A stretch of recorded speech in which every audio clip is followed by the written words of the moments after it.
What's up, YouTube people?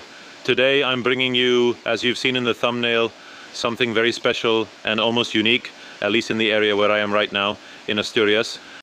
I'm in Pares and we're going to meet the last miller. I came with the intention of meeting his father, but his father at 96 years old left the mill because he was already quite old and he passed away just recently. And well, we're going to interview his son, whose name is Mauricio, who is a truly authentic person and who keeps alive you'll see it, a mill that is a true relic because it's still operating with original parts. Well, it's incredible, I won't give too much away, and we're going to head over to him so you can see the surroundings where it's located and, well, the whole look of the place and how they're still grinding and milling for all the people in the area, even for people from outside, from Ribadesella, and from a lot of places who still come here to do what used to be called the old millings. So that's it, I'll leave you with the intro. Remember that you can follow me on Instagram if you want to stay a bit more up to date, and let's get to it.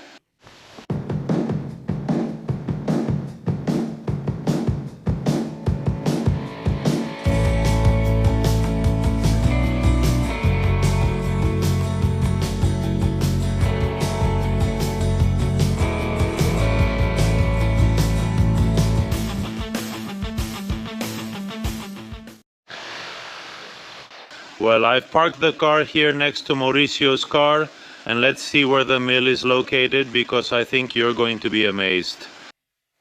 That over there is the mill. Here's the bridge that crosses the river so you can get to it. And I'm going to show you, let's start with the outside. I'm going to show you where the water flows. We're going to go in through here. So you can see a little bit, look. Here you can see the mill much better.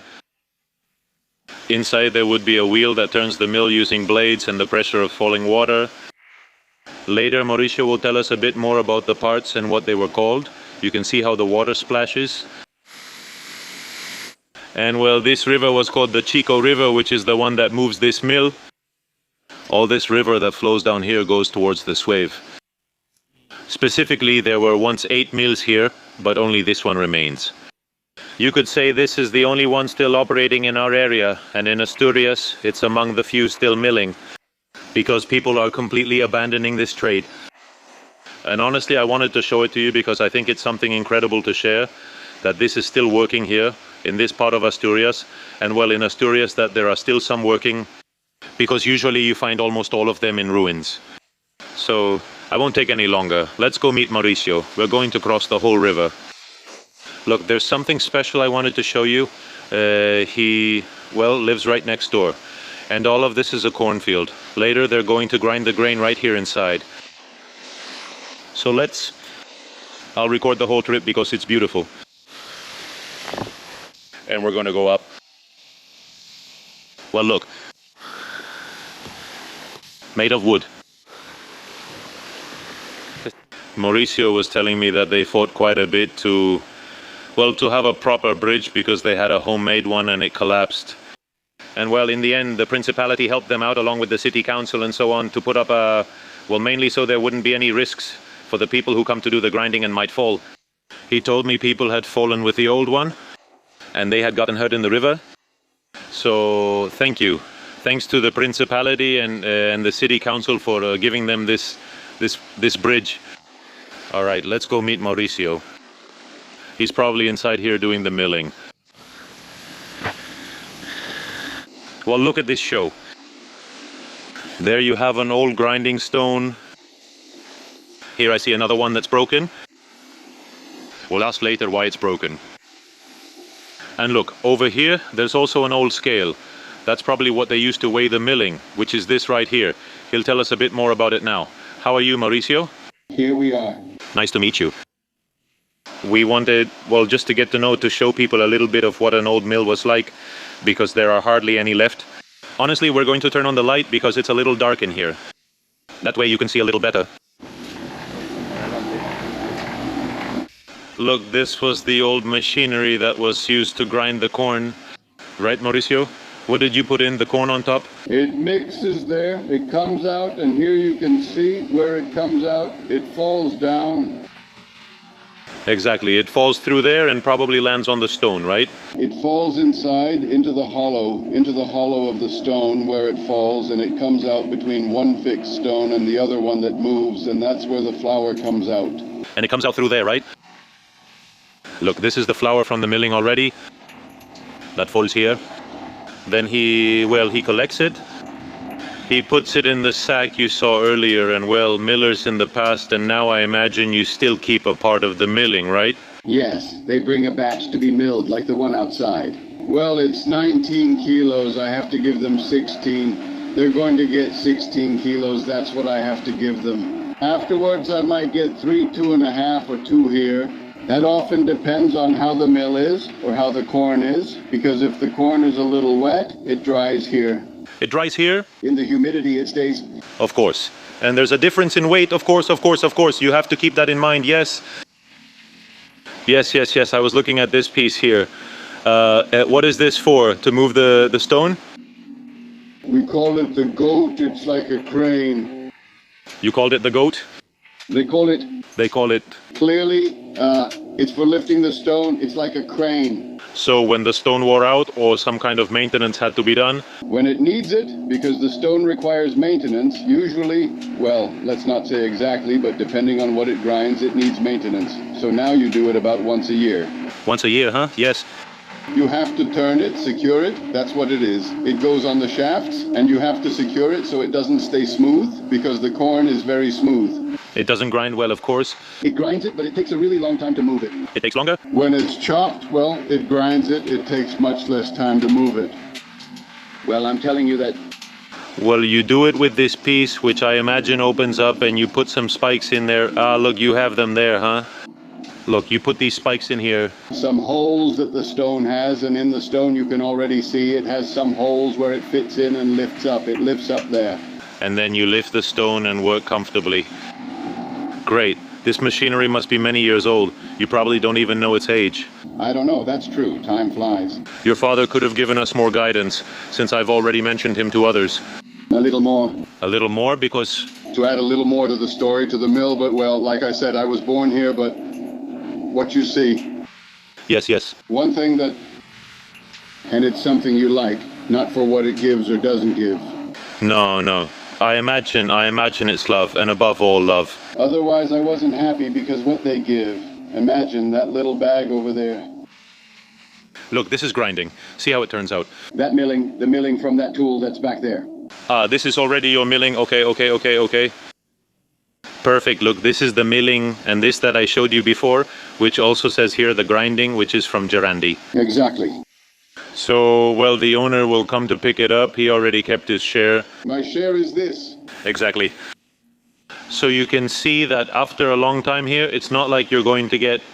Not everyone here is a millionaire, and you won't become one either.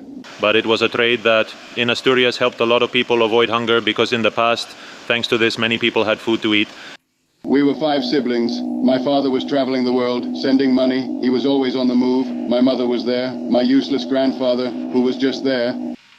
But I tell you, we were here, and I always say we never went hungry. None of us at home ever went hungry. Do you need the night? Of course. Milk cake. Thanks to this that we have here, which is powered by the force of the river, and a little corn that had to be planted, and this fed, well, a lot of people. Well, that's incredible. I don't know if you guys are amazed like I am to see such an old machine working, which could easily be more than 200 or 300 years old, and it's still working here. Well, as always, and still fighting hunger for many people, because people will eat thanks to this. Not because of hunger. Out of necessity. Yes. It must taste different, right? Yes, not all corn is the same, because some corn tastes very different. The white one, what we're seeing here is white, and that one over there is yellow. Yes, you can tell it has a slightly more yellow tone than this one. They say there's a big difference, but honestly, to me, there's very little difference between one and the other. Is there a noticeable difference between grinding it this way and grinding it industrially? Well, the problem with doing it industrially is that if I get a batch to grind, let's say that's yellow, I grind that, and now I'm grinding the white one, I clean it, because I try to separate everything that has more color, so it doesn't get mixed together. so it doesn't get mixed together? Industrially, what they do is fill it from the top, pour in 1, 2, 4, 6, and then it comes out from the bottom and collects. Of course. As soon as you mix it, while you're coming to mix it, it's not the same. It's not the same. Just so you know, you can come here to buy corn and, ground corn, the flour, and honestly, you'll be treated very well, and the flour quality is really good. They don't produce it industrially, so sometimes they might not have any available since he doesn't make a living from it. So in the end, it's just to keep it going, out of passion, and because it reminds him of his father, to keep history alive, as I always say about the abandoned villages I visit. The people who remain do so because they care and don't want to see what took so much work fall apart. They'll stay as long as possible, right? As long as I can. Until, like your father used to say, I remember the video I saw, that as long as I can, what am I going to do at home, huh? That's what he said. What am I going to do at home? I'm here and I take care of this. Well, anyway, look, I also wanted to show you the outside part because it has the stones we were talking about too, these ones, because there's a broken one and I was curious, why is it broken? It broke years ago. It's been many years. When I was young, very young, it broke because a piece of iron got into the corn. Look at the marks it has. Let's get closer so you can see the marks. It got inside. Look where the marks are. It kept going in and in until it got stuck. So a piece of iron got in here? An iron piece mixed with the corn got inside and was swallowed, then got stuck and scratched it all the way until it broke the stone, right? I guess a huge flow of water must have come down, right? Exactly. There was a lot of pressure. Now there's little water, so it holds, but back then there was a lot and it burst. The bottom broke. It broke, huh?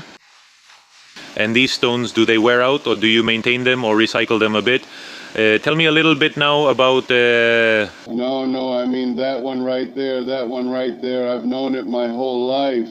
He's known that one his whole life, so just imagine how old it is. It used to be a bit fatter, and I'd say it was just a little bit fatter, but anyway, and I'm 67 years old, and well, I knew it when it was a bit fatter than that, but it's still got some life left in it.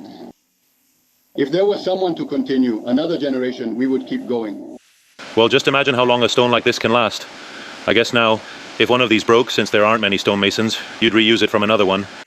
Yes, they're usually reused from another mill. From another mill that's abandoned and already out of use, right? Abandoned, you have to look for one and make sure the stone is good, because not all stones are good. It's the one that gives off a lot of sand. They're soft. The soft ones wear down when grinding and produce a lot of sand.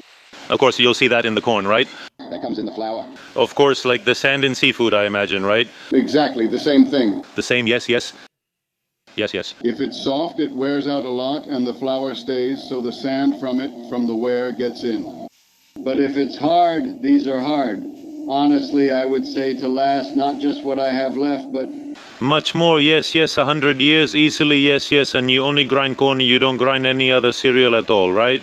There are some people who come from outside who bring wheat, which can be ground. It could also be done, right? Yes, what? There wouldn't be a problem. What we don't grind well is barley or those things that are for animals, well... Yes, only for human consumption. Exactly. For consumption. Very well. The flour does have, well, there is the tank, the fugo as we call it, a tank that holds 9,000 liters of water. 9,000. Wow. That's why it grinds. Of course. Because with the flow the river has, I imagine it wouldn't be... No, it couldn't in total. Of course, you add a bit of water there and it already has a little... Her perm comes out like that. That's just how it is. You can see where. Yes, I already showed them at the start of the video so they could see that area has a specific name. Do you remember what it is? It was called El Salillo, where the water came out. Where the water comes out. I wanted to get a shot of the area below. I don't know if you'll be able to see it. You told me there was a little hole there that we could look through. I'm going to try to show you. It's going to be a bit hard because it's complicated, but I'll try, okay? I'm going to show you through here, through a hole that's there, so you can see. I don't know if you'll be able to see anything. Down there is the... What was it called? The bun. The bun.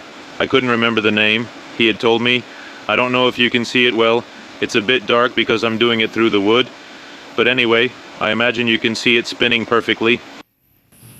That's the motor. Yeah, that's the mill's motor. It doesn't use anything. It's ecological. We've gotten to the point where we think we can't live without electricity. Well, Mauricio, I thank you from the bottom of my heart for showing the world this craft, for taking care of me, for explaining all of this to me. It's not a craft. I know, now it's just a hobby. Unfortunately, this is already... It's not a profession. It will remain now. At least this right here. Yes, there will be a few who work a bit more industrially and all that, but now there are very few left. Well, guys, I'm going to say goodbye here with Mauricio at this amazing place, just so you know it's located. Where exactly is this mill located? It's in Paris. In Paris? 2 kilometers from Arionda. 2 kilometers from Arionda, come on. 2.5. 2.5, it's very close. If you want to find it, you can. You can also ask around. I imagine a lot of people in Arionda know each other and they'll probably give you directions to here. So that's it, I'm going to end the video. As always, I'll leave my Instagram down here in case you want to follow me and stay a bit more up to date. I hope you really enjoyed it and that you got to know Mauricio because I loved it. So see you in the next video.